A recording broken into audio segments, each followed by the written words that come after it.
All right, it is Liquid Lunch, live from downtown Toronto. Beautiful day here. We've got Mary Kenedi, Toronto pianist here, and I can't believe it's been that long, Mary, since you were here the last time, because we had a great conversation the last time, and we've already started to have a good one this time. I enjoyed it. Thank you. And we were just talking about how, well, you said composers even steal from themselves sometimes. And what's that story about this song you were involved with went to take five all of a sudden? Well, all of a sudden, I generally the music that the Oriental composers tend to write is very, very romantic. And what do you mean Oriental? I mean the people in China writing for film. Oh, I see. And they tend to write nearly 19th century like romantic music. Okay. And it's wonderful, and they do have an edge too, so it's not totally. But here's this piece, which is a concerto for saxophone, and it's edgy and it's very lovely, and all of a sudden it goes into take five, and it was just very, very unusual in the middle of everything to have take five. So they just, and that was their They original. just lifted it from take five and put it in there, and it was Dave Brubeck. Yes, His biggest yes, song, really. yeah. And so I had to learn it. And being a classical pianist, I had a hard time because I learn things as they are written, and jazz is meant to be has to be accurate. But then you go and when you know it, then you let go and you really jazz it up in your feeling and your playing. So for me, it was a more of a two-layer approach rather than just for a natural jazz player. Okay, well, that's a whole subject to conversation right there, because I know I've had the I guess the privilege of having learned music and learned it from writing, right? You know, reading the notes on a staff, and it's very head oriented. And then also I've taught myself a couple instruments to play where I don't know how to read, and I'm playing all from feel. And these jazz guys, they have to feel it. And then I've had instances where we're trying to work with someone, and we're a rock band and we're playing all by feel, and they're maybe a flute player, we're trying to get them to play a song, and they're not even staying on the beat, like they're not even feeling the beat of the music, because they're too in their head and they're just not listening or not feeling it. Yes, but I was kind of ashamed of myself that I had to work specially to get the jazz section right. It's two completely different approaches to the music. Yeah. One is very feel oriented, like from the body center, and one is from the head. And especially if you tend to improvise, it's even more free than it's not written down. You just improvise. And so any jazz pieces my students play, I usually tell them, you have to learn it straight before you swing the eighths.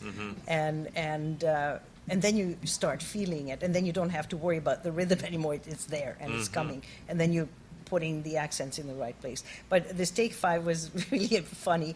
And one of my students heard it, and he said, can I learn this? He didn't realize how difficult it really was. What, take five? Yes. Yeah. To play it properly. And I don't mean a simplified version. And it's because it's in a very strange time signature, right? Yes. I'm not sure but he did it. So yeah. I was very proud of him. Yeah, great. Now, so much to talk about. And this is, it's interesting we're talking about this because you've... did you start the North Toronto Institute of Music? Yes, in 1995. 95, okay. So, and we got the website up here. And up to that point, I was teaching at the Royal Conservatory for 25 years, and then also at McMaster University. Oh. And then I got to the point where I thought I would like to be my own boss and do what I would like to do with music. Now, did you take a different approach to teaching music than, say, the Royal Conservatory? No, the Royal Conservatory is just like my school, in a way, is a collection of private studios. I know you can say school, and there is no set curriculum. Every teacher can take the syllabus from the conservatory and teach from there. But it's not a curriculum. So once you're inside your studio, you do whatever you do to produce a good musical student. Okay. Now, how does that differ from, say, like Humber College, they've got a tremendous music program. Jazz particularly. Yeah, yeah. In fact, our saxophone teacher is from there, and he's fabulous. And he's building ensembles at the school, and even at our student concerts, we have a jazz ensemble now. Yeah. So I think that's more jazz oriented, Yeah.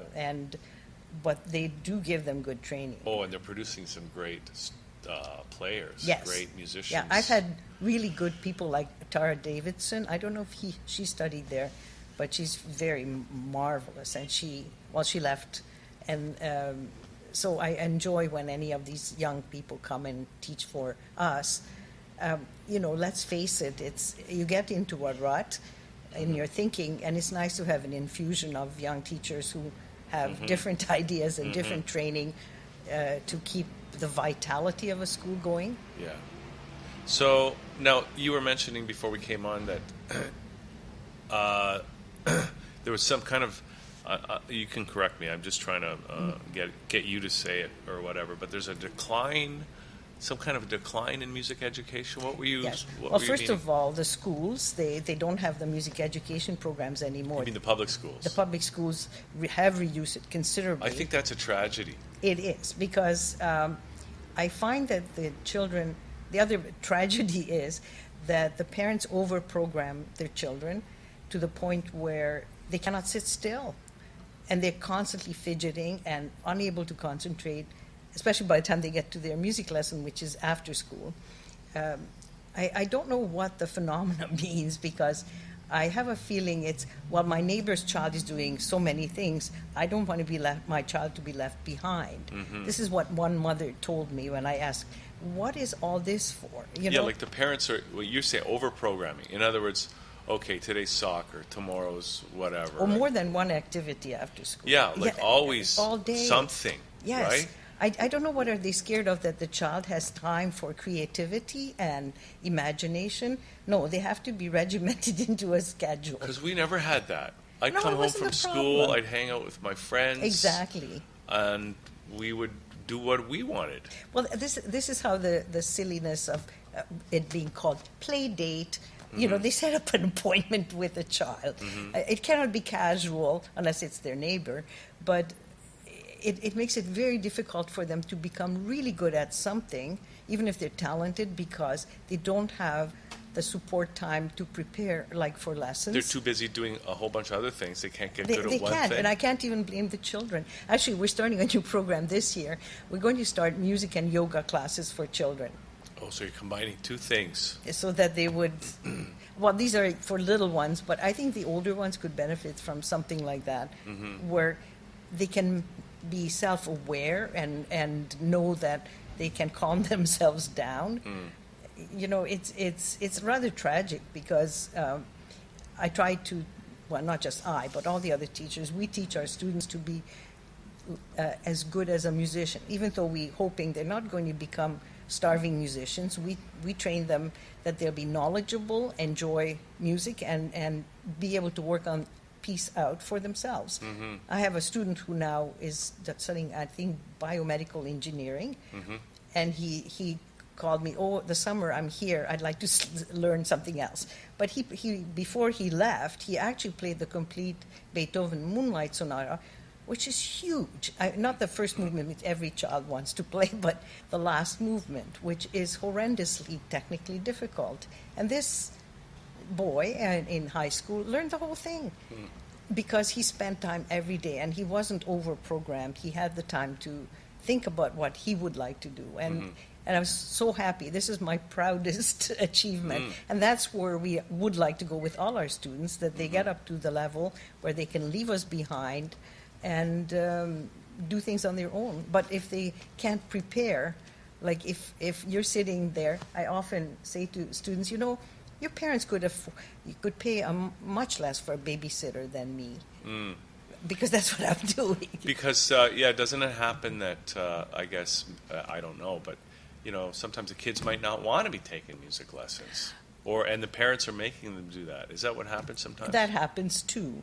But I think that, I don't think a parent can go thoroughly after what a child wants. A child has no life experience, so they don't know what they're saying no to Well, if they're young. I mean, obviously, when they're older, that's different. it's true, but I mean, parents can pay attention to their kids too. Like, I think that's a big part. Like, I'll just give you an example. When I was a kid, my uncle had a piano, and when I went over there, I would go to the piano and I would just like to play it.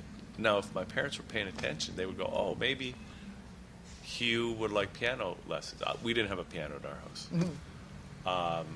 and I never did get piano lessons. But when in grade 5, I guess, like, I think it's a real tragedy they've taken music out of the public schools. When I was in grade 5, I don't know, they picked me for a special enriched music program, even though I don't know, and I picked the cello. Even I didn't even know what a cello was. I picked it because the next kid said cello. Yeah. I didn't even know what it was. Yeah. But anyways, next thing you know, I'm carting the cello around in blizzards on the bus. Yeah. But I mean, when you're saying you're babysitting, is this? I mean, I would think that would happen when the kid doesn't really want to be there. No, it's when they don't practice, and you end up doing their practicing with them at the lesson, which is absolutely excruciating, especially if you've been doing the same thing for 3 months because you haven't practiced, and then you feel like, I need a drink or something because That's what you're saying. That's what, not to the child. No, But, you should get a little. like, oh my God, get me out of here. Well, yeah, I guess, But you know, it's very rewarding because if you teach well and the kids enjoy the lesson. I've had students who the parents were going to take them out because they were not progressing very well, and they were begging their parents to stay at their lessons. They still wanted to come to me to the lessons. the kids did. The kids really wanted to come. They liked their lessons. Yeah. And I think it has to do with the fact that even in my old age, I have a very childish, very weird humor. And I say sometimes words that the parents may not approve of. Oh, like what? Can you give us an example? Fart. Fart, I like that word. I used that. I do too. Just used that on Facebook last week. There's a mnemonic for remembering your notes. Oh, I see. Yeah. Like every good boy, Deserves that one. fudge. And then one of my students came up for, the one I used to use for the bass is golf balls don't fly away. Well, this child came up with great big dragons fart always, and we thought it was hilarious. Oh, yeah. And I said, we keep this just private at the lesson. At home, don't use it, and don't tell people you're doing that. Yeah. Otherwise, then you got the parents to deal with. But but I think they survived my vulgarity, and especially I think it's because I concertize, and sometimes they heard me play because if I find a student concert too short, I'll play at the end of it. Oh, what do you mean concertize? What does that mean? I mean, I give concerts. I play concerts regularly. You do? I do. Now that's separate from your it's work separate, as a teacher, but right? when we have a short program, and I feel bad that people are sitting there for only half an hour, 30 minutes. Sometimes you have very small programs. Then I went and played something for the students and the parents. So this is where, at a certain point in the year, you'll have all your students. Yes. And you'll have a concert, and everybody gets to perform what they've been learning. December is one, and June is another one. So like the fall semester, the end of it, and the end of the spring semester. And what it is since we have other instruments, it makes it very interesting for them. Like this last Sunday, we had one student who started trumpet, so she was playing trumpet, a piece by Gershwin, and it's very nice because. I didn't mean for us to become a piano school. Right. So you've got other instruments. We've got everything. Everything. Do you have a full, do you have all the instruments Pretty much. At the school? Yes. Now, do you put a band together, like a concert band of all your students? It's not. We don't have enough students, and plus they're too young to be doing that. But my saxophone teacher has put together several times ensembles of children who were playing clarinet. He would bring his big, is it alto, the biggest sax? No, it's bass. No, it's something really huge that is propped up on the floor. Oh, wow. And he would be playing with them. Plus, we have a double bass player, and he played with them. So we'd have this little jazz combo playing at the end of the year. That's very cool. And actually, we were planning to do it in front of the school outside because I thought if people pay attention to some music out in the open, they might be interested in coming and exploring. That's a great idea. So just going back, things were really bad in the private studios. And in fact, I talked to schools and private teachers. I thought it was just us. But first of all, in the area where we're located, there's a lot of schools, music schools. And parents don't even ask what are the qualifications. They want the handiest and the cheapest. Right, so the closest and... Yes, and plus there are people who go to people's homes, with which obviously the parents are saving time and energy, and we are losing out on. I don't think it's comparable with the experience they can have at our school because you're in a more professional atmosphere. There's no phones ringing and dogs barking and people coming in and out of the room. And plus, our instruments are first rate. They are kept up to the highest level, which you don't find in every home. So what you're saying is that there's just less students looking for musical training, musical education? But they settle for not necessarily the best quality, Right. and just because of convenience. And but then, ever since we started our this last year, this website, I find that the person running it is very good with business. Like, we are a really odd duck for him to handle because it's so unlike any business. One of my professors at university said that music is not a business, and he was right. But we have to be business-like in order that it looks organized. Well, running a school is a business. Yes. In a way. You got to pay the bills and you got to bring some money in. If you can. The comparison is still the same, the conservatory too. Although it's under one head and certain standards, it's still a private studio being run by that person. Right.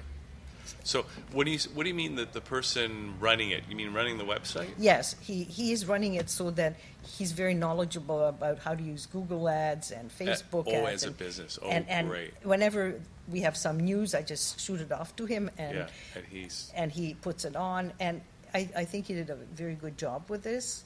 Plus, I did a bad thing before, which was not bad, but it was dumb.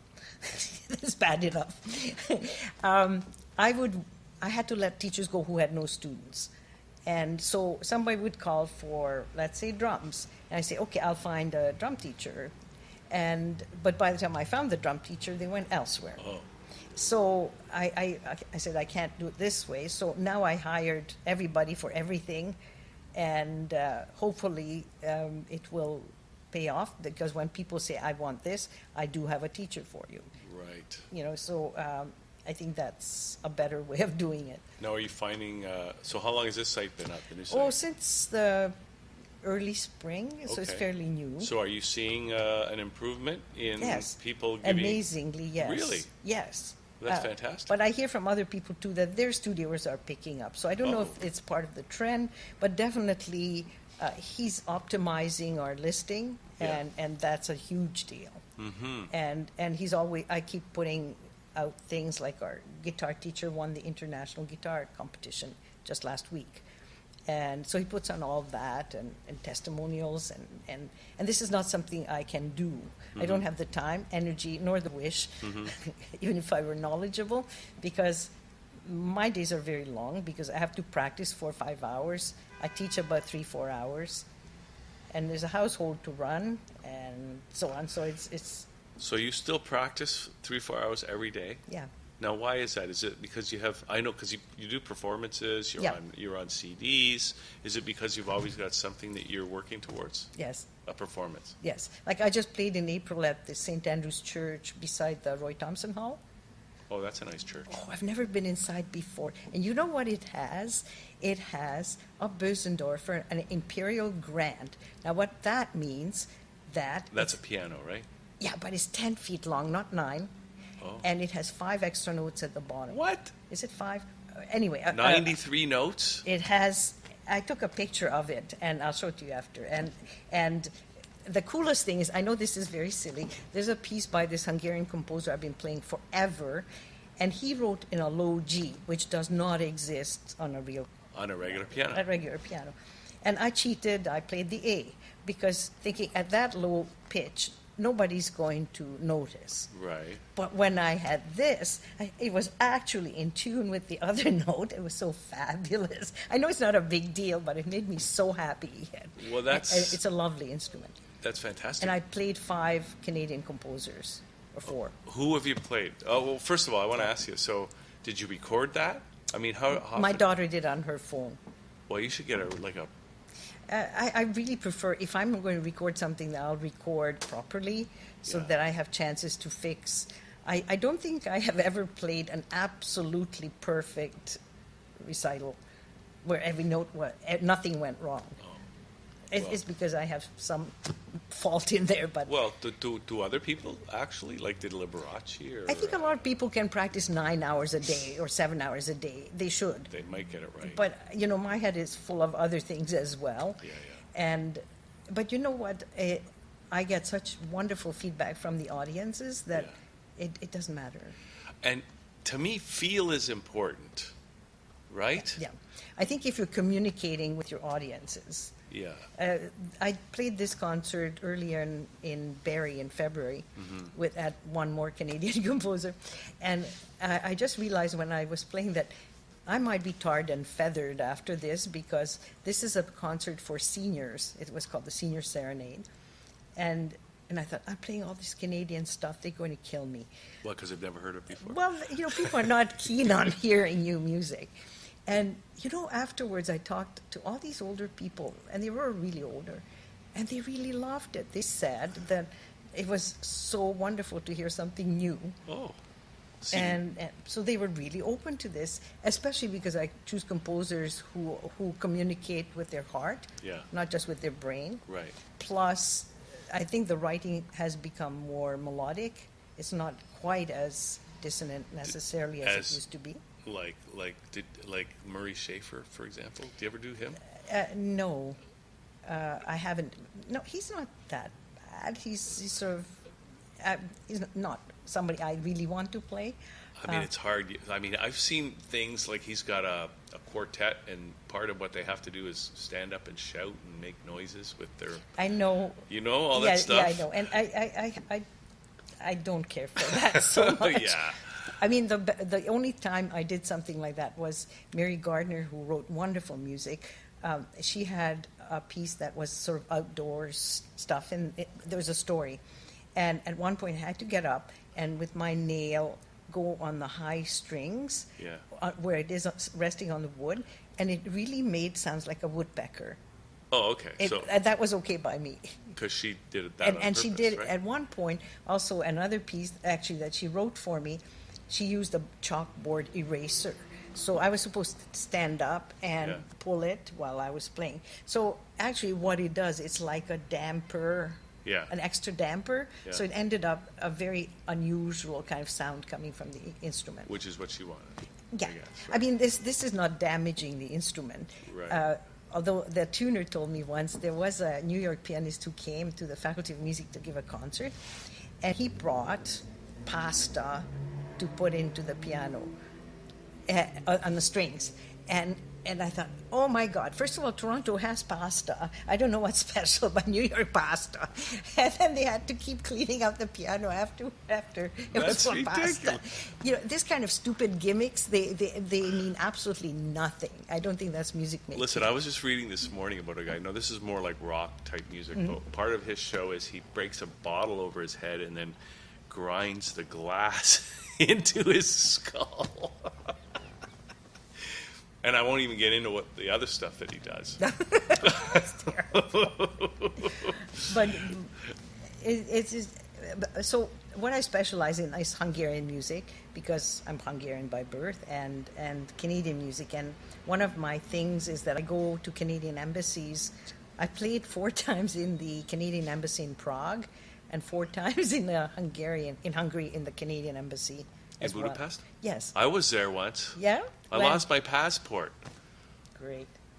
or maybe somebody stole it, and I had to like go to the Canadian embassy and get it redone. Oh, they're really nice there, though, and I really enjoyed, because usually the embassy would organize sort of a little party reception. I met all sorts of interesting people, and they told me they didn't realize we had such wonderful Canadian music. The ambassadors, they were very grateful. You mean the Canadian ambassadors? Yeah. I played for them. So who are some of the Canadian composers that you like to play? Well, as I told you, Larisa Kuzmenko, who wrote that concerto for me, she has a piece that I just played at this April concert, which is in memoriam to the victims of Chernobyl. Mm-hmm. And it's a wonderfully striking piece. Do we have that on the...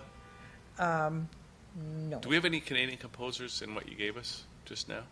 No, just the concerto, which is by her. I brought you some... Oh, wait a second. No, but the ones you gave us already, is there any Canadian stuff there? Okay. No, just the concerto at the beginning. That's Larisa. Canadian? That's Larissa's. Is that the one we're going to do, Chris? No. Oh, can we do that one? Okay, if you can. Anyways, these I brought you just for fun. I know you... Oh, those are great. Are these yours? Yes, I have 10 we of put these them. in our music library. I still have all the other stuff you brought. Well, I don't know. You may have the Bartok then. Well, that's very nice. But the other one has a long story. This one? No, that one, the concerto. That's connected to the Holocaust. Oh, And, okay. Well, the story in there, you can read it. It's in here? Yeah. It's on this disc? Oh, okay. Great. So And I went back, that's a live performance, so the quality is not as good. The other two, I went back again and recorded with the same orchestra, because you can't have a single. And classical music is kind of weird. Well, everything's weird now. I know. CDs, these are... That's weird. These are antiquated I know. now. I think my whole basement is although since I recorded for Naxos, now they're promoting my other discs too. Okay. And the Canadian Music Center. But the Canadian composers write, well, Larissa Mary Gardner wrote wonderful stuff. Unfortunately, she's died. I play, you know what I try to do? Play the old composers who are very old or died, because their legacy has to be maintained, and it's not enough to do premiere. But I love commissioning, and I commissioned 10 pieces now, 3 of which are concertos. In other words, you're asking... I commission composer, and we get the grant for them to write it, so I can play it. You tell them what to write? Or No, what you want? I don't. No, You no. just say, I would like... Well, Larissa's, the one that's very weird, the pickup, that's percussion, piano, and strings. And then, so it's very unusual. And then I had commissioned Kevin Lau, who was the associate composer for the Toronto Symphony. And during the ice storm, he wrote me concerto of the same forces, piano, percussion, and strings, to reflect what he was hearing. And the ice, it's very icy. It's lovely. And I just commissioned just now, and we played the Schubert Trout Quintet a few times. And I have a new quintet ensemble that we're starting. And the double bass player was complaining that there's not enough repertoire. Yeah. Well, the Schubert is not exactly taxing for a double bass player, because they have single notes. It's not that much. And then the thought came to me, why not commission a quintet of the same players? And so I went, again, I keep doing this. The associate composer of the Toronto Symphony now has a Hungarian background, his family. And I met him and I said, would you be interested in writing a quintet for us? And he just happened to have this hiatus. So this summer he's writing us this quintet, which we will premiere next year. Wow. So this is a new band that you're in? Yeah. This quintet? Yeah. Well, it can reform itself into whatever combinations. Yeah. But, and I thought I'd make my double bass player happy. That's great. Yeah, and... I enjoy chamber music very much. It's very healthy. Yeah. Pianists tend to become what the Hungarians call professional barbarians. What does that mean? All you do is just do your own thing. You're not aware of the timbre, of the breathing. You do whatever you do because you're not harming anybody and not being together or whatever. So you get your ear is not as receptive Because you're the piano player? of just playing the piano. And the only way you can create color on the piano, I don't mean loud and soft, but color and proper phrasing and so on, is if you often play with chamber and groups or with orchestra. And learn to Well, listen. you learn to listen. It's sort of ear clearing. Yeah, yeah. And that's why I go to the symphony and opera performances, because it reminds me of what I'm striving for on the piano Wow. to reproduce. Wow. I don't respect any pianist who just plays loud and soft and fast and slow, like, I'm sorry, Lang Lang, for example. Yeah. It's a show then, and it's not about the music, it's a show. Because there's so many pianists who play perfectly fast, and people say, oh, look at their fingers fly. Yeah. And you are left with an empty, hollow feeling in here that you were given nothing by the music. Because sometimes it's not about the virtuosity, if I can use that word. It's all about the piece. Well, yeah, this is the tool. Yeah. The virtuosity is the tool. It's a tool, but if people make the mistake of thinking that the virtuosity is the point, it's not the point. The It's point not. is the piece, right? Well, this is why we need educated audiences, and that's where the music comes in, the training, because if you talk to any of my students, sometimes I ask them, do you know what this term means? And they tell me, they know. I said, who told you? Oh, you did. And, Yeah. and they become educated listeners. And that's the kind of audiences we But need. sometimes you got to have feel. Like some people, I don't even know if that's something you can teach, right? Feeling? Some people have the feel of the music, and some people don't have a feeling for the music. You can train even the ones who don't naturally have it. Yeah. Because I relate it to experiences. For example, if they're playing a singing passage, banging around, I said, if you sing to somebody, I love you, do you yell it in their ear? Or how would you say it? And then just try to translate that. The thing I'm really proud of, all my students have a beautiful tone, regardless of talent or aptitude or whatever. A tone. A beautiful singing tone. Singing tone. Singing tone, not a tone, just a singing tone. They all sing? No, they make the piano sing. Oh, I see. Which is my point. Oh, I see. Because, tone on the trumpet is a different thing. 'Cause Oh you yeah, have to, the timbre is different. But especially it's unfair on the piano to not to have it, because it totally substitutes for any instrument, any orchestra. It has all the possibilities at your fingertips if you use it well. And if you have it in your head and in your heart, then you can do it. Wow. And I've played a concerto once on a high school piano, which was full of, I had to take out the hairpins and whatever. And In the keys? Yeah, it was all over, and it sounded like a pot in the kitchen, Oh. and yet I could get a good tone out of it. Right. So Really? if you know how. What? Just by the way you hit the keys? Can I tell you one last adventure very quickly? Yes, okay. I played in Cuba. Yeah. I found out that they have a beautiful theater, the Terry Thomas Theater, and it was having its 125th anniversary. And I've always networked, so I wrote to them, would you like me to offer a concert? I do that all the time. So they wrote back, well, we're having a big gala concert. You can come and play in that. I was the only foreigner. And a few days later, you can give a full concert. It seats 850. It was packed. Cuban television was there. And I could only play a few minutes because it was a packed program. And I played a Canadian piece by Marian Mozetic, is among my top favorite Canadian composers. Anyway, so after the concerts, another day they said, can you work with some students? And I said, sure. But what they did, they put away the good piano in the air-conditioned room, and they left out this huge grand piano. I think it was like a Russian-made or something. And I knew it wasn't working because I couldn't even practice on that one. But that's what was there. And I opened it. I took out a broken plastic cup from the piano. I took out a ballet slipper from the piano. And then when the poor students played, it sounded horrible because it just had no sound. And then afterwards, the parents said, would you mind playing for us something? And I said, okay. So I played the same piece that I played at the gala, but that was a good piano on which I could play. And I started playing, and sure enough, because of the humidity, all the notes started sticking down, so they wouldn't come back up, which is horrible. And there was a young woman interpreter and the theater assistant director, a young woman. They jumped to my side, and we didn't rehearse this. It was like a Victor Borge moment. As I played, and it's a fast piece, both of them just kept pulling up the keys at them.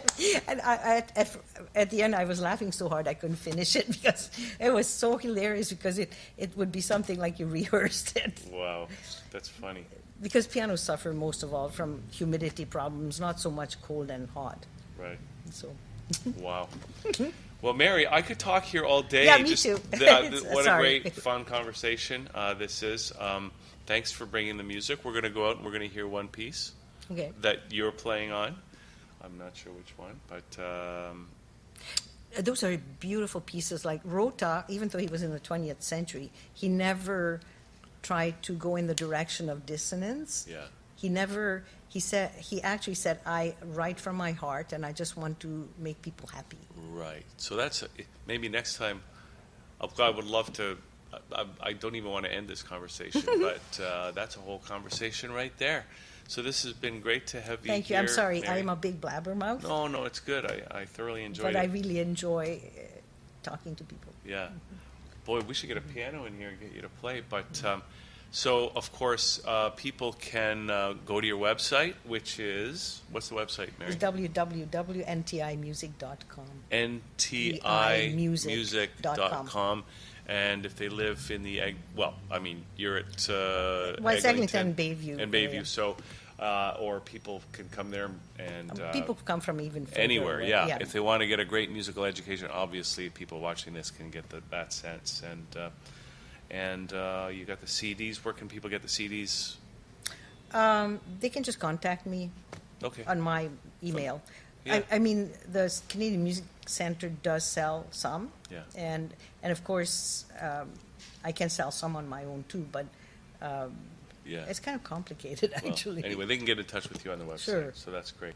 So if you want to get a great musical education, call Mary. And do you have a show coming up anywhere where you're going to be performing? No, I'm just getting ready for a recording. Okay, great. One thing I wanted to ask you if you're interested. One of my colleagues produces opera at the school. Yeah.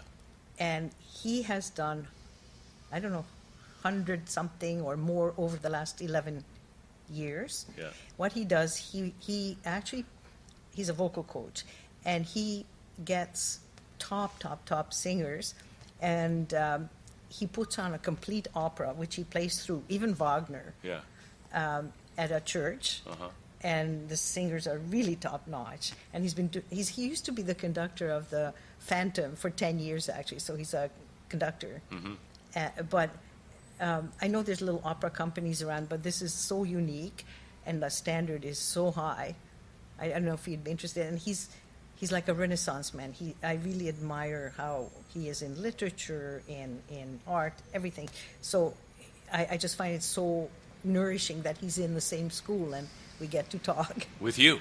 Mm-hmm. That's amazing. So it's nice to have somebody around like that. It's very rare. That's great.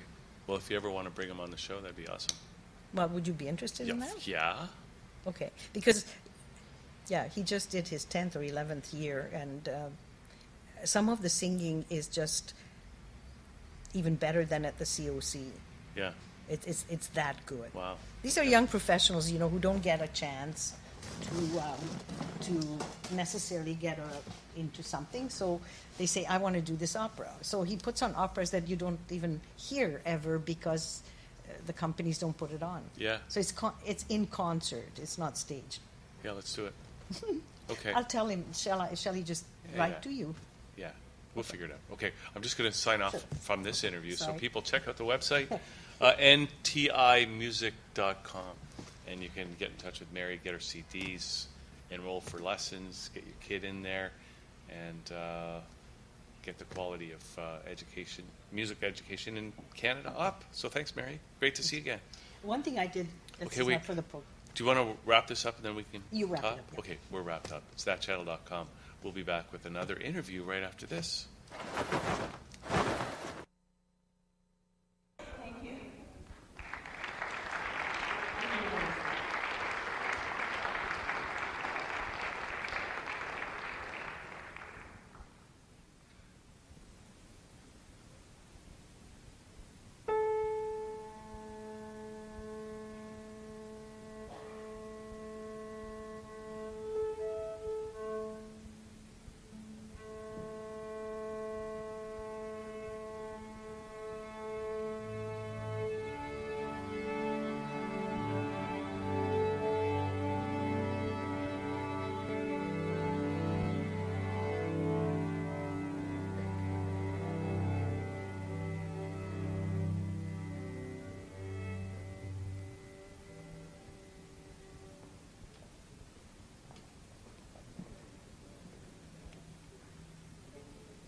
For you all to come to the reception afterwards, and now join us in welcoming pianist Mary Kenedi and percussionist Beverly Johnston.